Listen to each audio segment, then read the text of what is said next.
FCN హోమ్లో ఉంటారు. మనం ఎఫ్సిఎన్ హోమ్లో ఉన్నాము. ఇక్కడ మీరు చూసేటువంటి వృద్ధులంతా కూడా ఈ ఎఫ్సిఎన్ హోమ్లో ఉంటూ అన్ని రకాల సౌకర్యాలతో వాళ్ళకి అన్ని సేవలు చేస్తున్నాము. ప్రస్తుతం 45 మంది ఉన్నారు. వీళ్ళకి ఎలాంటి ఖర్చు లేకుండా, ఒక రూపాయి కూడా తీసుకోకుండా వీళ్ళకి సేవలు అందిస్తున్నాము. ఇక్కడ 6 మంది సిస్టర్స్, దాదాపు 20 మంది caretakers and staff members ఉన్నారు.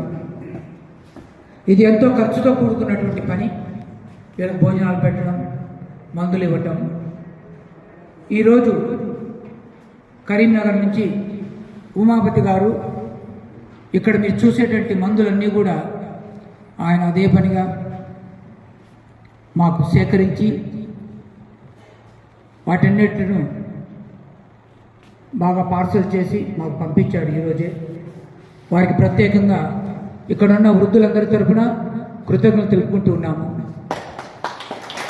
ఇంకా వేరే దాతలను కూడా ముందుకు రమ్మని, మీకు తోచిన సహాయం చేసి ఈ వృద్ధులను ఆదుకోమని, వీళ్ళకి అన్ని సౌకర్యాలు ఉండేటట్టుగా వాళ్ళ వృద్ధాప్యంలో వాళ్ళ జీవితం ఒక ఆనందకరమైన జీవితం, ఒక పుణ్య జీవితం, ప్రశాంత జీవితంగా ముందుకు సాగేలా వాళ్ళని దీవించమని, మీ సహాయ సహకారాలు అందించమని కోరుకుంటూ మరొకసారిగా ఉమాపతి గారికి డాక్టర్ గీతా తరఫున, నా తరఫున, ఇక్కడున్న అందరి తరఫున కృతజ్ఞతలు తెలుపుకుంటున్నాను.